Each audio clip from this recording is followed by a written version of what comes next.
그 돈은 내게 줄 생각 없어. 박선미가 조용히 말했습니다. 아들 준서의 얼굴이 일그러졌죠. 제 돈 아니에요. 엄마가 누구 때문에 번 돈인데요. 옆에서 며느리 유진이 끼어들었습니다. 어머님, 그건 좀 심하신 거 아니에요? 저희도 생각해 주셔야죠. 선미가 입을 열려는 순간이었습니다. 탁! 준서의 손이 날아왔어요. 30년 간호사로 살며 한 번도 맞아본 적 없던 선미. 그런데 자신이 키운 아들에게 뺨을 맞았습니다. 아들에게 나는 이제 가족이 아니구나. 그저 돈줄일 뿐이구나. 그날 밤 선미는 4억 원이 든 통장을 꺼내 들고 결심했습니다. 안녕하세요. 즐거운 인생입니다. 시작 전 구독과 좋아요는 저에게 큰 힘이 됩니다. 이야기 시작하겠습니다. 새벽 5시 알람이 울리기 전에 박선미는 눈을 떴습니다. 58배 나이에도 몸은 정확했어요. 30년을 야간 근무와 교대 근무로 보낸 간호사의 생체 시계는 기계보다 정확했죠. 차가운 욕실 바닥을 밟으며 선미는 거울 속 자신을 바라봤습니다. 희끗희끗한 머리카락, 깊게 패인 눈과 주름. 하지만 눈빛만은 또렷했어요. 아직 10년은 더 일할 수 있다는 자신감이 서려 있었죠. 병동으로 출근하는 길, 선미는 늘 같은 생각을 했습니다. 저 아이만 잘 키우면 된다. 준서만 잘 되면 된다. 그게 남편과의 마지막 약속이었으니까요. 준서가 중학교 2학년이던 해겨울, 남편은 퇴근길 교통사고로 세상을 떠났습니다. 장례식장에서 선미는 눈물을 보이지 않았어요. 아들 앞에서 무너지면 안 된다고 생각했죠. 대신 영정사진 속 남편을 보며 속으로 다짐했습니다. 당신 몫까지 제가 할게요. 준서 잘 키울게요. 그날부터 선미의 삶은 더 팽팽해졌습니다. 주간 근무를 마치면 야간 근무를 자원했고 휴일엔 파트타임으로 개인 병원 당직을 섰어요. 학원비, 교복값, 대학 등록금. 모든 게 선미의 어깨 위에 있었죠. 준서는 그런 어머니를 잘 알고 있었습니다. 대학 입학 후에도 아르바이트로 용돈을 벌었고 군대를 다녀온 뒤엔 취업 준비에 매달렸어요. 그리고 마침내 대기업에 합격했죠. 선미가 그 소식을 들었을 때 병원 휴게실에서 혼자 울었습니다. 기쁨의 눈물이었어요. 이제 32살이 된 준서는 회사에서 인정받는 직원이 되었습니다. 성실하고 착한 아들. 주말마다 어머니를 찾아와 밥을 같이 먹고 어깨를 주물러 주던 아들. 선미에겐 준서가 전부였어요. 그리고 작년 가을 준서가 여자친구를 데려왔습니다. 이름은 유진. 29살의 패션 디자이너였죠. 첫인상은 나쁘지 않았어요. 공손하게 인사했고 선미가 차려준 저녁을 맛있게 먹었습니다. 다만 조금 차가운 느낌이 들긴 했지만 선미는 요즘 젊은 사람들은 다 저렇다고 생각했어요. 결혼 이야기가 나왔을 때도 선미는 반대하지 않았습니다. 아들이 좋아한다면 그걸로 충분했죠.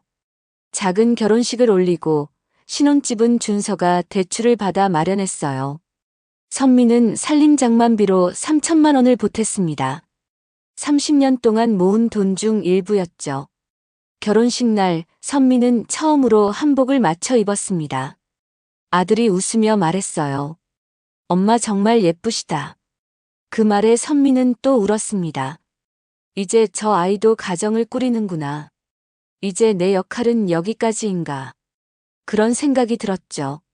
하지만 선미는 몰랐습니다. 이 평화로운 일상이 곧 산산조각 날 거라는 걸. 그리고 자신이 30년간 쌓아온 모든 것이 무너지는 순간을 마주하게 되리라는 걸요. 결혼 석 달이 지나고 선미는 묘한 위화감을 느끼기 시작했습니다. 준서에게 걸던 전화가 점점 짧아졌어요. 예전엔 10분 넘게 이야기하던 아들이 이제는 3분도 채 통화하지 않았죠. 엄마 지금 바빠. 나중에 다시 전화할게. 그렇게 말하곤 끊어버리는 일이 잦아졌습니다. 선미는 이해하려 했어요. 신혼이니까 당연하지. 아내와 시간을 보내고 싶겠지. 하지만 가슴 한편이 서늘해지는 건 어쩔 수 없었죠. 주말에 집으로 오던 준서의 방문도 뜸해졌습니다. 한 달에 한 번, 그마저도 점심만 먹고 바로 돌아갔어요. 선미가 정성껏 끓인 갈비탕을 먹으면서도 준서는 핸드폰만 들여다봤죠. 유진이 보낸 메시지였습니다. 아들아, 요즘 무슨 일 있니? 선미가 조심스럽게 물었을 때 준서는 고개를 저었어요. 아니에요, 엄마. 그냥 회사 일이 좀 바빠서요. 그 말에 선미는 더 이상 묻지 못했습니다. 괜히 잔소리하는 엄마가 되고 싶지 않았으니까요. 추석 명절이 다가왔습니다. 선미는 한 달 전부터 준비를 시작했어요. 준서가 좋아하던 잡채를 만들고 유진을 위해선 나물도 새로 배워 만들었죠. 명절 아침 선미는 설레는 마음으로 대문을 열어두고 기다렸습니다.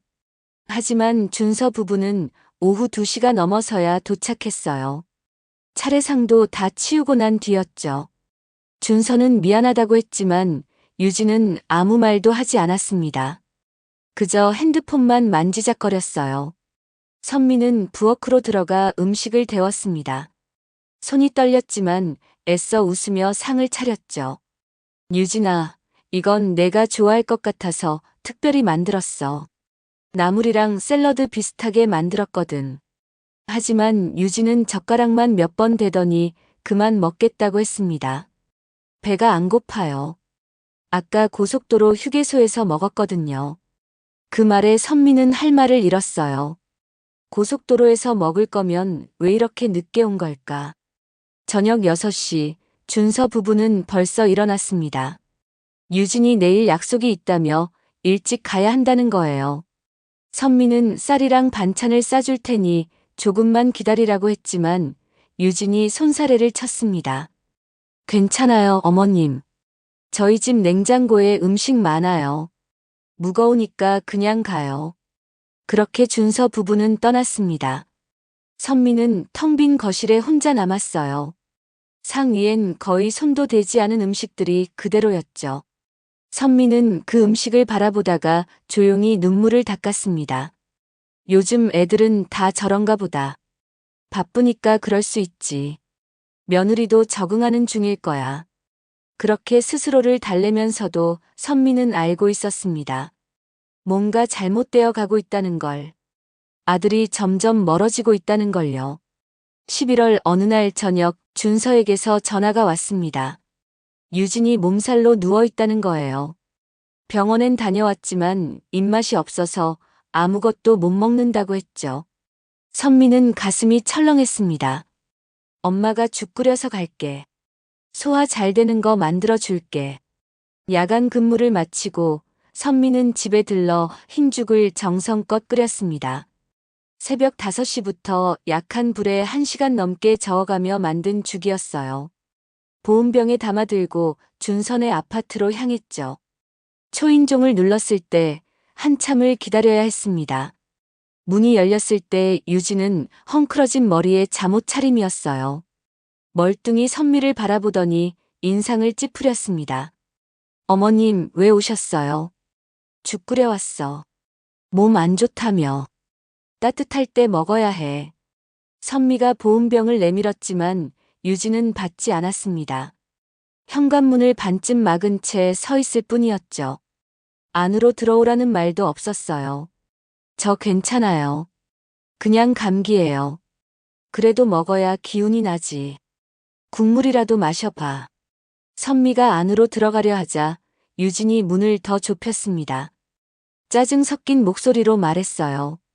너무 짜요. 저 싱겁게 먹거든요. 그냥 가세요. 그 말에 선미는 얼어붙었습니다. 새벽부터 정성껏 끓인 죽이었어요. 싱겁게 한다고 소금도 거의 넣지 않았죠. 그런데 먹어보지도 않고 짜다니. 맛이라도 보고 그러면 안 될까? 선미의 목소리가 떨렸습니다. 하지만 유진은 고개를 저었어요. 됐어요. 저 이따가 배달시킬 거예요. 그럼 들어갈게요. 문이 닫혔습니다. 선미는 보온병을 든 채 복도에 서 있었어요. 가슴이 답답했죠. 한참을 서 있다가 선미는 보온병을 현관 앞에 두고 돌아섰습니다. 엘리베이터 안에서 눈물이 났어요. 2주일 뒤였습니다. 준서가 승진했다는 소식을 들었어요. 선미는 기뻐서 당장 미역국을 끓였습니다. 승진하면 미역국 먹는 게 관례니까요. 선미는 들뜬 마음으로 준선의 집을 찾았죠. 이번엔 준서가 문을 열었습니다. 엄마, 왜 왔어요? 준서의 표정이 어두웠어요. 선미는 웃으며 말했습니다. 승진 축하한다고 미역국 끓여왔지. 얼른 데워 먹어. 그때 뒤에서 유진이 나타났습니다. 차가운 표정으로 선미를 바라봤어요. 어머님, 미리 연락하고 오시면 안 돼요? 저희 바쁘거든요. 아들 승진했는데 미역국은 먹어야지. 금방 데워줄 테니까. 선미가 부엌으로 가려 하자 유진이 앞을 막아섰습니다. 목소리가 차갑게 식었어요. 저희 미역국 안 먹어요. 그리고 요즘 누가 승진하고 미역국 먹어요. 시대착오적이에요. 하지만 선미가 말을 잇지 못하자 유진의 목소리가 더 커졌습니다. 시어머니 주제에 상관하지 마세요. 저희 집에 허락도 없이 들어오고 이건 진짜 너무하시는 거 아니에요? 그 순간 선미의 세상이 멈췄습니다. 시어머니 주제에 그 말이 귓가를 때렸어요. 준서는 옆에서 아무 말도 하지 않았습니다. 그저 고개를 숙이고 있을 뿐이었죠. 선미는 들고 있던 냄비를 바닥에 내려놓았습니다. 손이 떨렸어요. 미안하구나. 엄마가 실례했네. 그렇게 중얼거리고 현관문을 나섰습니다. 복도를 걸으면서 선미는 온몸이 무너지는 것 같았어요. 30년을 간호사로 일하며 그 누구에게도 무시당하지 않았습니다. 하지만 며느리에게, 그것도 제 아들 앞에서 이런 말을 들을 줄은 몰랐죠. 집에 돌아온 선미는 침대에 쓰러졌습니다. 눈물도 나오지 않았어요. 그저 텅 빈 기분이었죠. 일주일이 지났지만 선미는 아들에게 연락하지 않았습니다. 마음이 정리되지 않았거든요. 그러던 어느 날 밤 병원에서 야간 근무를 하던 중 복통이 찾아왔어요. 참을 수 없을 만큼 아팠습니다. 응급실 동료 의사가 진찰을 했어요. 급성 장염이었죠. 링거를 맞으며 선미는 준서에게 문자를 보냈습니다. 엄마가 좀 아파서 병원에 있어. 괜찮으니까 걱정 마. 하지만 마음 한편으론 아들이 달려와 주길 바랐어요. 이틀이 지났지만 준서는 오지 않았습니다. 전화 한 통도 없었죠. 선미는 퇴원 후 혼자 집으로 돌아왔어요. 몸은 여전히 무거웠지만 마음이 더 아팠습니다. 사흘째 되던 날 준서에게서 전화가 왔습니다. 엄마 괜찮아요? 미안해요. 유진이가 외식하자고 해서 주말에 시간이 없었어요. 그 말을 듣는 순간 선미는 무언가 무너지는 소리를 들었어요. 그래, 알았어. 엄마는 괜찮으니까. 선미가 전화를 끊으려 할 때 준서가 말했습니다. 엄마, 그리고 하나 더. 유진이가 복직하거든요. 그래서 엄마가 우리 집 와서 애 좀 봐줄 수 있어요? 아직 임신은 아니지만 나중을 위해서 미리 말씀드리는 거예요. 선미는 숨이 막혔습니다. 아파서 누워있는 엄마에게 병문안은커녕 애 봐달라는 말을 먼저 하다니. 그동안 며느리가 어머니를 무시했던 일들, 모욕적인 말들을 아들은 알면서도 방관했던 거예요. 준서야, 엄마는 내 식모가 아니야. 선미의 목소리가 떨렸습니다. 그 말에 준서가 당황한 듯 말했어요. 엄마 무슨 소리예요? 손주 봐달라는 건데 왜 그러세요? 요즘 시어머니들 다 그렇게 해주던데. 그날 밤 선미는 잠을 이룰 수 없었습니다. 침대에 누워 천장을 바라보다가 문득 통장을 꺼내봤어요. 30년간 모은 퇴직금과 적금. 4억 원이 찍혀 있었습니다. 밤샘 근무를 자원하고 명절도 반납하며 모은 돈이었죠. 이 돈을 준서에게 주려고 했습니다. 아들이 집을 사고 안정적으로 살 수 있게 해주려고요. 하지만 이제 선미는 알았어요. 저 돈은 며느리의 명품 가방이 될 뿐이라는 걸. 다음 날 저녁 준서가 찾아왔습니다. 유진도 함께였어요. 현관문을 열자 유진이 억지로 짜낸 듯한 미소를 지으며 말했습니다. 어머님, 그동안 제가 예의가 없었어요. 앞으론 잘할게요. 하지만 선미는 그 눈빛을 읽을 수 있었습니다. 진심이 아니에요. 돈 때문에 온 거였죠. 선미가 입을 열려는 순간 준서가 먼저 말했습니다. 엄마, 유진이가 사과하잖아요. 이제 화 풀고 우리 잘 지내요. 그리고 엄마가 모아둔 돈 있잖아요. 그거 나중에 우리 집 살 때 보태줄 거죠? 선미의 가슴이 철렁 내려앉았습니다. 결국 돈. 그것뿐이었어요. 선미는 조용히 고개를 저었습니다. 그 돈은 내게 줄 생각 없어. 준서의 얼굴이 굳어졌습니다. 뭐라고요? 제 돈 아니에요? 엄마가 누구 때문에 번 돈인데요. 목소리가 높아졌어요. 유진도 옆에서 거들었죠. 어머님, 그건 좀 심하신 거 아니에요? 선미가 입을 열려는 순간이었습니다. 준서의 손이 날아왔어요. 탁 하는 소리와 함께 선미의 뺨이 돌아갔습니다. 병동에서 30년을 일하며 한 번도 맞아본 적 없는 선미였어요. 그런데 제 아들에게 뺨을 맞았습니다. 시간이 멈춘 것 같았어요. 준서도 자신이 무슨 짓을 했는지 깨달은 듯 입을 벌렸죠. 엄마, 나 그게. 하지만 선미는 손을 들어 아들을 막았습니다. 나가. 선미의 목소리는 차갑게 식어 있었어요. 당장 나가. 다시는 내 앞에 나타나지 마. 준서가 뭔가 말하려 했지만 선미는 문을 열어 젖혔습니다. 나가라고 했어. 그날 밤 선미는 거울 앞에 섰습니다. 뺨엔 붉은 자국이 남아 있었어요. 그 자국을 만지작거리며 선미는 깨달았습니다. 아들에게 나는 이제 가족이 아니구나. 그저 돈줄일 뿐이구나. 선미는 통장을 꺼내 들고 조용히 웃었습니다. 웃음인지 울음인지 알 수 없는 표정이었어요. 이틀 동안 선미는 병가를 냈습니다. 병원에 갈 기운이 없었어요. 침대에 누워 천장만 바라봤죠. 준서에게서 수십 통의 전화와 문자가 왔지만 선미는 받지 않았습니다. 이미 마음속에서 아들을 지워버렸거든요. 3일째 되던 날 선미는 침실 정리를 시작했습니다. 오래된 옷장 서랍을 열다가 먼지 쌓인 공책 하나를 발견했어요. 남편의 일기장이었죠. 남편이 세상을 떠나고 처음 보는 거였습니다. 떨리는 손으로 일기장을 펼쳤어요. 20년 전 준서가 중학생이던 해의 기록들이었습니다. 남편의 또박또박한 글씨가 눈에 들어왔죠. 오늘 선미가 야간 근무를 자원했다. 벌써 이번 달 5번째다. 애 학원비 때문이라는 걸 안다. 내가 더 벌어야 하는데 미안하다. 당신이 너무 고생한다. 선미는 그 글을 읽으며 눈물을 삼켰습니다. 다음 장을 넘겼어요. 준서 녀석이 오늘 반에서 1등을 했다고 한다. 선미가 얼마나 기뻐하던지. 당신 눈빛을 보니 모든 게 보람 있어 보였다. 우리 아들 잘 키워줘서 고마워. 당신이 아니었으면 난 아무것도 못했을 거야. 그 문장에서 선미는 멈췄습니다. 우리 아들 잘 키워줘서 고마워.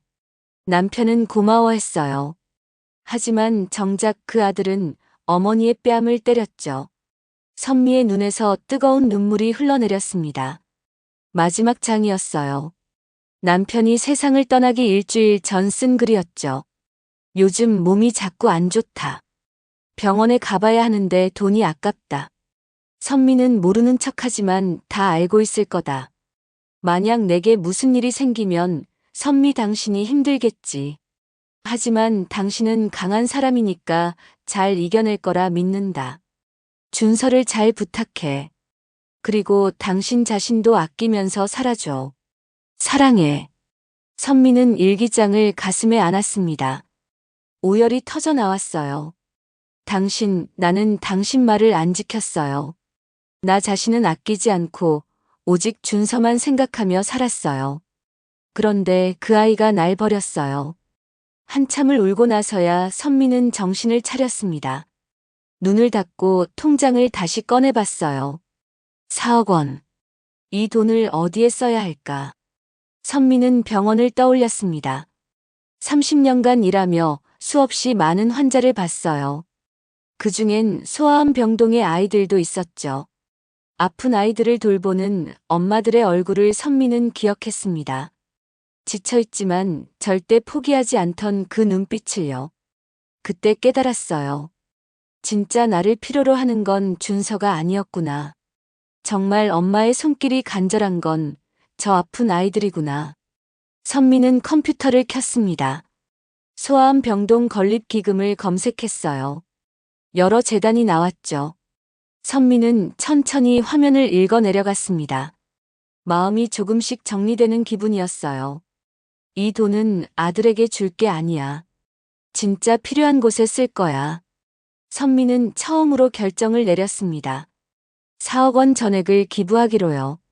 그 순간 30년간 짓눌렸던 무언가가 가슴에서 거치는 것 같았어요. 선미는 조용히 미소 지었습니다. 이게 맞는 거야. 이게 진짜 내가 할 일이야. 창밖으론 봄비가 내리고 있었어요. 선미는 그 빗소리를 들으며 남편의 일기장을 다시 펼쳤습니다. 당신 자신도 아끼면서 살아줘. 그래요, 당신. 이제 저 자신을 아끼며 살게요. 제가 진짜 하고 싶은 일을 하면서요. 일주일 뒤 선미는 병원 원장실을 찾아갔습니다.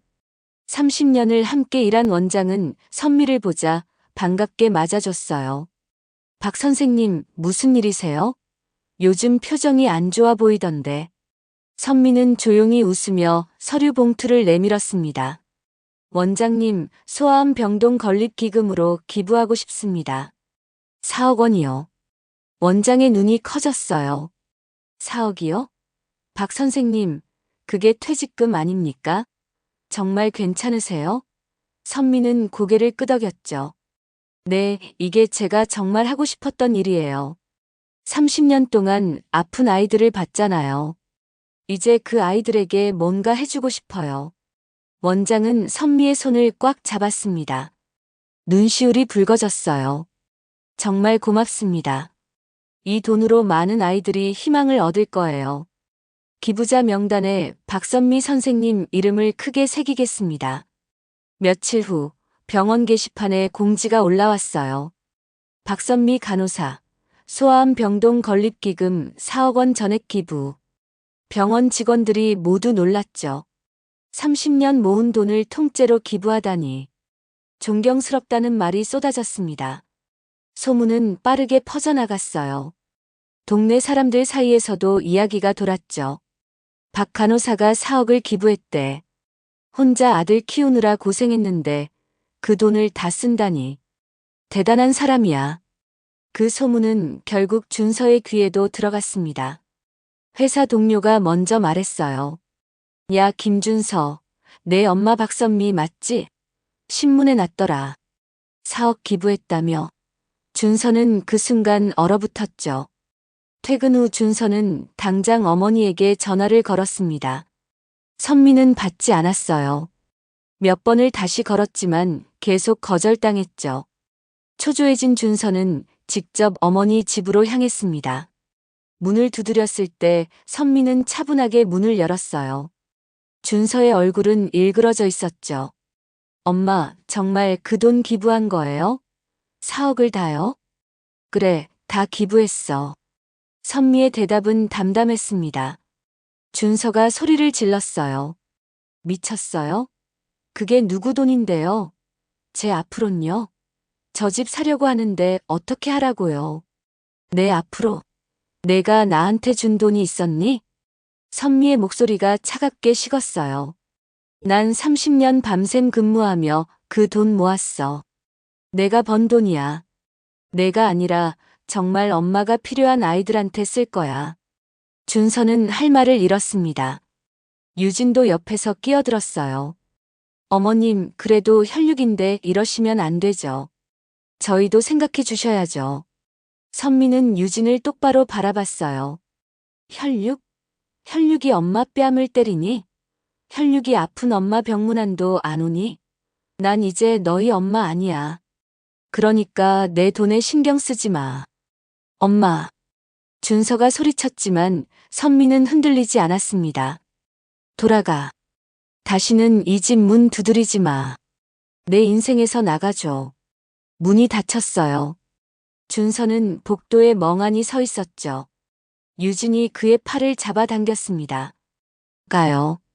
저 사람 정말 미쳤나 봐. 4억을 남한테 준다니. 그날 밤 선미는 창밖을 바라봤습니다. 거리엔 봄꽃이 흐드러지게 피어 있었어요. 가슴이 뻥 뚫린 것 같았죠. 이제야 숨을 쉴 수 있을 것 같았습니다. 자유로웠어요. 2주일이 지난 어느 토요일 오후 현관 초인종이 울렸습니다. 선미는 문을 열지 않았어요. 누군지 알고 있었으니까요. 하지만 준서의 목소리가 문 밖에서 들려왔죠. 엄마, 나야. 제발 문 좀 열어줘. 할 말이 있어. 선미는 한숨을 내쉬며 문을 열었습니다. 준서와 유진이 서 있었어요. 놀랍게도 두 사람은 손에 과일 바구니를 들고 있었죠. 유진은 화장을 진하게 했고 억지로 지은 듯한 미소를 짓고 있었습니다. 어머님, 그동안 정말 죄송했어요. 유진이 먼저 입을 열었어요. 목소리가 떨렸죠. 제가 철이 없었어요. 어머님 마음을 몰라줬어요. 용서해 주세요. 그 말이 끝나자마자 유진은 무릎을 꿇었습니다. 준서도 따라서 무릎을 꿇었어요. 엄마, 내가 잘못했어. 손까지 올린 거 정말 미안해. 다시 한 번만 기회를 줘. 선미는 그들을 내려다봤습니다. 30년 간호사로 일하며 수많은 사람을 봤어요. 진심으로 아파하는 사람의 눈빛과 거짓말하는 사람의 눈빛을 구별할 수 있었죠. 그리고 지금 저 두 사람의 눈엔 진심이 없었습니다. 일어나. 선미의 목소리는 차가웠어요. 두 사람이 일어서자 선미는 조용히 물었습니다. 왜 왔니? 진짜 이유를 말해봐. 준서가 당황한 표정을 지었어요. 엄마를 찾아온 게 잘못이야? 사과하러 왔는데. 하지만 선미는 고개를 저었죠. 거짓말 마. 기부 소문 듣고 온 거잖아. 돈 때문에 온 거지. 유진의 얼굴이 굳어졌습니다. 그래도 혈육인데 이러시면 안 되죠. 저희도 아이 낳으면 키워야 하는데 어머님이 그 많은 돈을 남한테 다 주시면 저희는 어떡해요? 역시 나였어요. 선미는 쓰게 웃었습니다. 너희가 찾는 건 엄마가 아니야. 돈이지. 내가 아플 땐 오지도 않던 사람들이 돈 소식 들으니까 무릎까지 꿇네. 준서가 목소리를 높였어요. 엄마도 너무하시는 거 아니에요? 그래도 나 엄마 아들이잖아요. 30년 키운 게 뭔데 이렇게까지 하세요? 30년 키운 게 뭐냐고. 선미의 목소리가 떨렸습니다. 밤샘 근무하며 내 학원비 벌고 명절도 반납하며 내 대학 등록금 만들었어. 아플 때도 쉬지 않고 일했지. 그런데 넌 나한테 뭘 해줬니? 아픈 엄마 병문안도 안 왔잖아. 대신 애 봐달라고만 했지. 준서는 말문이 막혔습니다. 유진이 다시 끼어들었어요. 그래도 어머님, 그 돈 일부만이라도. 아이 교육자금으로라도. 교육자금? 선미는 비웃었습니다. 내 교육자금은 내가 다 댔어. 그런데 넌 그 돈으로 배운 게 엄마 뺨 때리는 거니? 이제 와서 손주 핑계 대지 마. 너희가 부끄러워할 줄 알아야지. 선미는 문을 활짝 열었어요. 나가. 다시는 가족이라는 말 하지 마. 가족이 엄마한테 손을 올려. 가족이 아픈 엄마 외면해. 너희는 이미 가족 자격을 잃었어. 엄마. 준서가 소리쳤지만 선미는 고개를 저었습니다. 난 너희 엄마 아니야. 이제 진짜 엄마 찾아. 그리고 다시는 내 앞에 나타나지 마. 내 인생에서 사라져. 문이 쾅 닫혔습니다.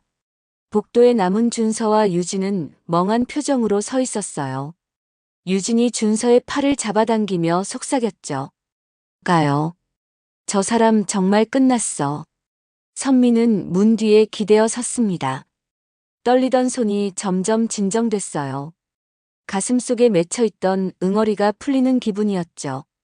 이제야 진짜 끝났구나. 이제야 자유로워졌구나. 한 달 뒤 병원에서 소아암 병동 건립 기념식이 열렸습니다. 선미는 초대받아 단상에 올랐어요. 병원 관계자들과 환자 가족들이 박수를 보냈죠. 선미는 부끄러운 듯 손을 흔들었습니다. 원장이 마이크를 잡았어요. 오늘 이 자리가 있기까지 박선미 선생님의 헌신이 있었습니다. 30년을 간호사로 일하시며 모은 전 재산을 이 아이들을 위해 내어주셨습니다. 진정한 천사시죠. 사람들의 박수가 다시 터져 나왔습니다. 선미는 눈시울이 붉어졌어요. 마이크를 건네받은 선미는 떨리는 목소리로 말했죠. 저는 특별한 사람이 아닙니다. 그저 제가 할 수 있는 일을 했을 뿐이에요. 30년간 이 병원에서 일하며 많은 아이들을 봤습니다. 아픈 아이들과 그 가족들의 눈물도 봤고요. 이제 제가 그 아이들에게 작은 희망이 될 수 있다면 그것만으로도 행복합니다. 말을 마치고 내려오려는데 작은 손이 선미의 옷자락을 잡았습니다. 7살쯤 되어 보이는 여자아이였어요. 머리카락이 없었죠. 항암 치료를 받고 있는 아이였습니다. 할머니 고마워요. 아이가 활짝 웃으며 말했어요. 선미는 무릎을 꿇고 아이와 눈높이를 맞췄습니다. 아이의 엄마가 옆에서 눈물을 닦으며 말했죠. 선생님 덕분에 저희 아이가 치료받을 수 있어요. 정말 감사합니다. 평생 은혜 잊지 않을게요. 선미는 아이를 꼭 안아줬습니다. 아이의 작은 몸에서 따뜻함이 느껴졌어요. 이 순간 선미는 깨달았습니다. 이게 진짜 가족이구나. 피가 아니라 마음으로 이어진 사람들. 진심으로 서로를 필요로 하는 사람들이 진짜 가족이구나. 행사가 끝나고 집으로 돌아온 선미는 우편함에서 편지 한 통을 꺼냈습니다. 발신인은 강지수였어요. 20년 전 선미가 간호했던 환자였죠. 당시 백혈병으로 입원했던 10살 소년이었습니다. 편지를 펼쳤어요. 또박또박한 글씨가 적혀 있었죠. 선생님 안녕하세요. 기억하실지 모르겠지만 저는 20년 전 선생님께 간호받았던 강지수입니다. 그때 선생님께서 밤새 제 곁을 지켜주셨죠. 무서워하는 저에게 동화책을 읽어주시고 손을 꼭 잡아주셨어요. 선생님 덕분에 저는 포기하지 않았습니다. 그리고 지금 저는 소아과 의사가 되었어요. 선생님처럼 아픈 아이들을 돕고 싶어서요. 신문에서 선생님 소식을 봤습니다. 정말 존경합니다. 선생님은 제 인생의 은인이자 영웅입니다. 선미는 편지를 읽으며 눈물을 흘렸습니다. 하지만 슬픈 눈물이 아니었어요. 기쁨과 보람의 눈물이었죠. 자신의 삶이 헛되지 않았다는 증거였습니다. 창밖을 보니 해가 지고 있었어요. 붉은 노을이 하늘을 물들였죠. 선미는 남편의 사진을 꺼내 들고 조용히 말했습니다. 당신 나 이제 괜찮아요. 진짜 내 삶을 살고 있어요. 후회 없어요. 그날 밤 선미는 오랜만에 깊은 잠에 빠졌습니다. 꿈속에서 남편이 웃고 있었어요. 수고했어, 당신. 잘했어. 그 목소리가 들리는 것 같았죠. 가족이란 피보다 마음이 가까운 사람들입니다. 서로를 진심으로 아끼고 필요로 하는 사람들. 선미는 이제야 그 의미를 알았어요. 그리고 자신이 진짜 가족을 찾았다는 것도요.